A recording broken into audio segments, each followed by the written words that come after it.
headed towards my work. So this is gonna be day one of driving the truck to work.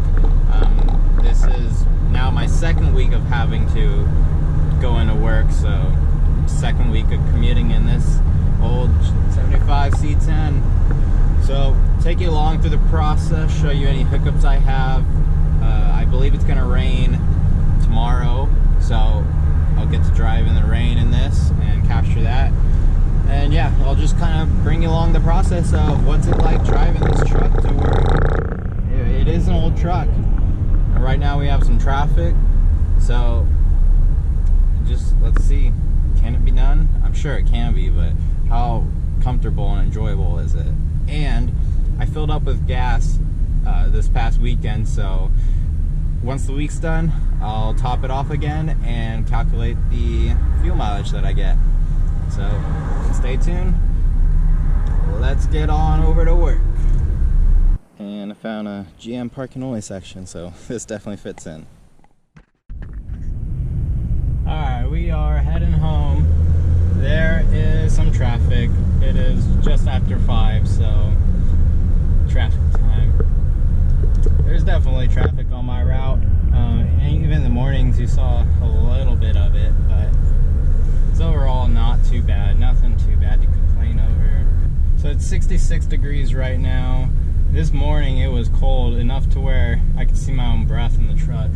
It was probably in the 40s, but 66 now. It's getting a little warm. The summer's coming. It's going to be a lot hotter in the summer.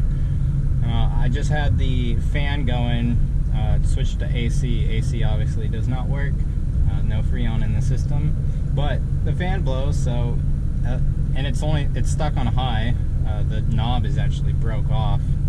So, with the fan blowing on me, it's all right. It's tolerable. But once the summer comes, oh, it's gonna be rough. I already know. But driving this in the winter / upcoming springtime, so far, no big deal. And there we have it. Day one.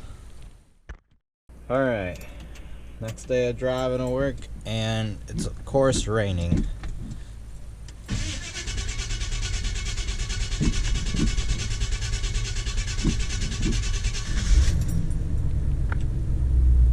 There we go. Started sounding like the Corvette over there. Alright, we are on the road heading over. So, yeah, the truck took a few cranks to start up, similar to how the Corvette does as well.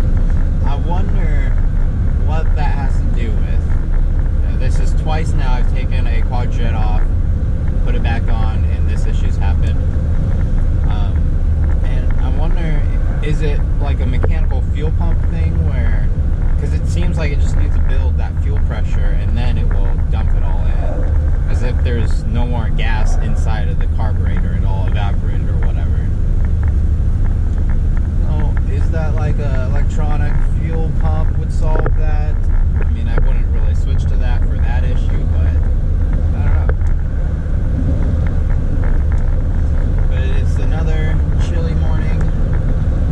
I think it's high 40s right now. Not quite as cold as last drive's morning.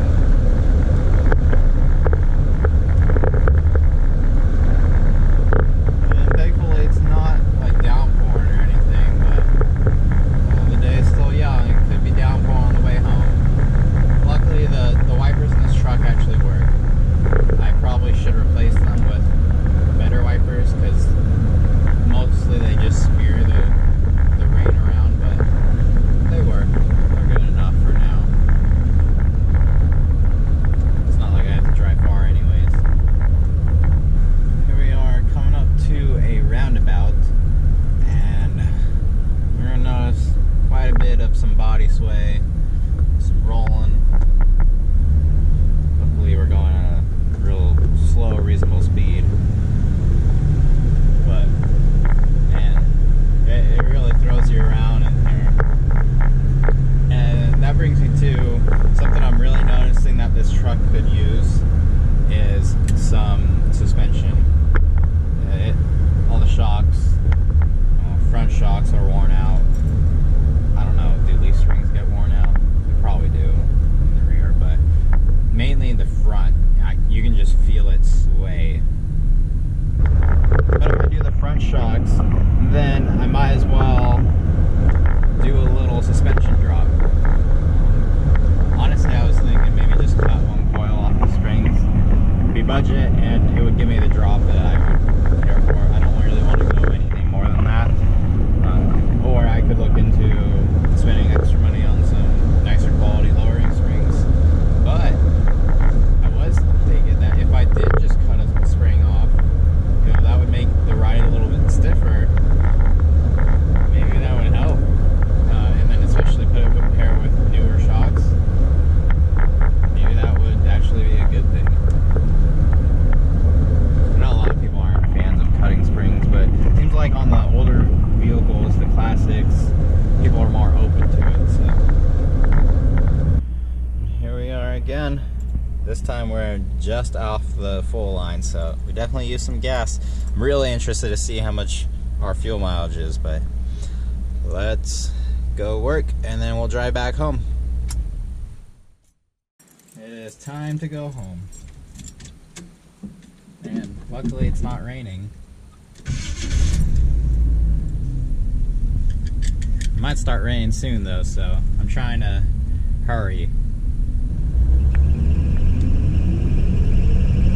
Well, as you can hear, the belt is squealing, so looks like I need to tighten it up.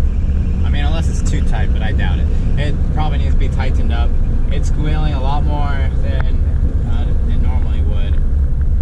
We're still charging, so that's fine, but yeah, it didn't squeal at all on the way, on the drive in the morning. So I wonder if maybe just when it heats up, the belt gets warmer, it slips a little more. I don't know, but it definitely needs a little bit of adjustment.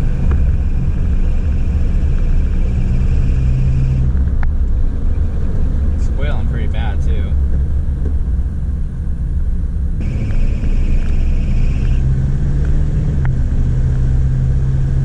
But it goes away once we're going.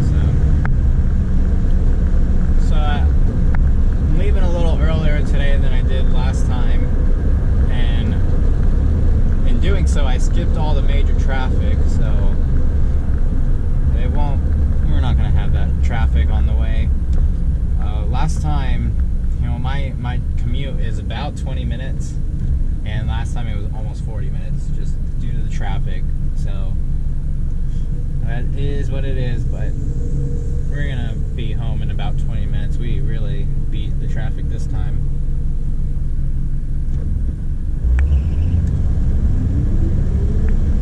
No squealing. It went and then went away. But I'm sure hitting all the red lights, that's for sure. But alright, we will see you once we're back home. Anyone else just get out and check and make sure your taillights are working? Or if they don't work and it's just people not letting you in?